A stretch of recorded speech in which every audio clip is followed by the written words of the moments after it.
Bonjour à tous, c'est Jean-Luc Haut sur sa chaîne YouTube. Aujourd'hui, nous allons parler du canon Kazan qui supprimerait jusqu'à 90% des drones ukrainiens selon bulgarianmilitary.com. L'association pour la science et la production, connue sous le nom de NPO Kazan, aurait développé un canon anti-drone capable de neutraliser jusqu'à 90% des avions sans pilote drones utilisés par les forces armées ukrainiennes AFU dans la région militaire du Nord-Ouest. Cette information a été révélée par l'ONG Kaysan à TASS. Affichant un facteur de forme similaire à une arme à feu traditionnelle, le pistolet anti-drone créé par NPO Kaysan peut être porté sur l'épaule, offrant une conception familière à la personne moyenne. Le canon fonctionne sur 7 gammes de fréquences, désactivant un grand nombre de drones, jusqu'à 90% de ceux utilisés par les forces adverses dans les domaines désignés pour les opérations spéciales. L'ONG Kaysan a souligné que cela inclut une large gamme de drones commerciaux, d'appareils de type avion et de drones à vue FPV, bien entendu. Alors vous avez une petite vidéo sur Twitter que vous pouvez consulter. Abordant la question de savoir pourquoi les technologies anti-drones actuelles ne sont pas en mesure de supprimer 100% des véhicules aériens sans pilote UAV, le porte-parole de ONG Kaysan a expliqué à l'agence TASS que l'utilisation de cette fréquence est actuellement le maximum. Dans les eaux internationales, en particulier en Chine, il peut exister des technologies fonctionnant sur des gammes de fréquences élargies. Cependant, de telles technologies n'existent pas encore sur le marché russe. Comme ils l'ont souligné, si le canon est très efficace, il ne prétend pas neutraliser tous les drones. Il reste impossible pour un seul canon d'atteindre une suppression à 100% des drones. Les références du produit ont été davantage présentées. Le canon anti-drone pèse 5,5 kg avec une portée de suppression maximale de 1,5 km et une durée de fonctionnement allant jusqu'à 1,5 heures. Les plans de livraison aux forces spéciales SEVO sont en cours car le produit est un nouveau développement. Des tests officiels ont été effectués et jugés réussis, a ajouté l'organisation. L'ONG Kaysan avait précédemment annoncé le développement d'une station mobile de guerre électronique EW appelée Argus Atiforia, visant spécifiquement à inhiber le fonctionnement des véhicules aériens sans pilote, drones. Début octobre, un rapport de bulgariamilitary.com révélait qu'une vaste acquisition de drones civils chinois avait été réalisée par divers réseaux commerciaux pour renforcer les capacités défensives des forces armées ukrainiennes dans leur confrontation avec l'armée russe. Le déploiement de 2000 drones de loisirs chinois permettra d'augmenter les opérations de collecte, de renseignement et de surveillance et d'affiner la précision des tirs d'artillerie. Une annonce à ce sujet a été faite par le ministre ukrainien de la transformation numérique qui a été relayée sur Twitter, récemment rebaptisé X. Monsieur Federo a révélé que près de 2000 unités de drones Autel Evo Max 4T sont en cours de recrutement, d'achat dans la flotte ukrainienne de drones pour un déploiement en première ligne. Dotés d'une fonction basée sur l'intelligence artificielle, ces drones possèdent la capacité de détecter et de surveiller de manière autonome les objectifs cibles.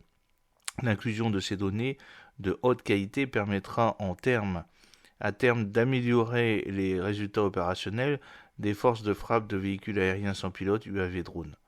Dans une conclusion succincte à cette annonce, accompagnée d'une vidéo présentant les drones acquis, Fedorov a déclaré « Restez à l'écoute ». Dans un geste sans précédent en 2020, le dirigeant ukrainien, le président Volodymyr Zelensky, a annoncé le lancement d'un projet innovant connu sous le nom d'armée de drones. Dans le but de constituer un important arsenal de drones, l'initiative mondiale de financement participatif a été lancée en mettant l'accent sur l'utilité militaire. Le programme permet l'acquisition de drones prêts à l'emploi et stipule simultanément le développement et la production de machines volantes avancées produites localement. Cette initiative avant-gardiste incarne une co-entreprise entre toutes les nouvelles sociétés de défense d'État ukrainiennes et leurs homologues du secteur privé.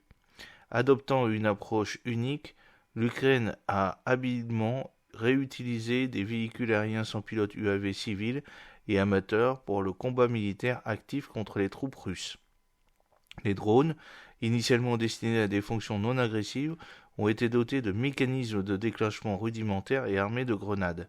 Cette application ingénieuse de la technologie facilite la capacité de cibler des tranchées et de frapper efficacement des véhicules blindés via des appareils ouverts.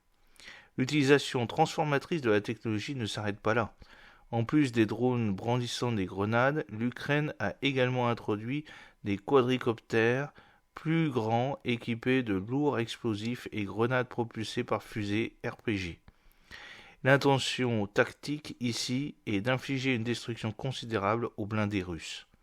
Concernant le rôle de la Russie, les prochains mois du conflit ukrainien révéleront la puissance de sa nouvelle technologie anti-drone Kessan. Quoi qu'il en soit, il reste évident que la Russie conserve la capacité d'intercepter un nombre important de systèmes sans pilote aéroportés ukrainiens. Une reformulation des informations présentées par Bulgaria Military.com nous rappelle qu'une analyse réalisée en mai de l'année en cours sur la capacité de combat de la Russie en première ligne estimait l'interception mensuelle d'environ 10 000 drones ukrainiens. Cette affirmation provient d'un rapport britannique cité par obeknikov.bg. Le rapport publié par le Royal United Service Institute du Royaume-Uni souligne le rôle essentiel que joue la guerre électronique dans la stratégie russe, un facteur contribuant à l'épuisement choquant des drones ukrainiens. Ces statistiques, indiquant une moyenne de 300 occurrences de drones par jour, proviennent d'entretiens officieux avec 3 responsables ukrainiens menés en avril et mai. Le rapport ne distingue pas les types de drones visés. Cependant, Jane Patton Roger, professeur estimé d'études militaires à l'Université du Danemark du Sud et autorité reconnue en matière d'avions sans pilote, a révélé à Insider que ce sont principalement les drones commerciaux compacts et peu coûteux utilisés pour la surveillance qui représentent la majorité des pertes.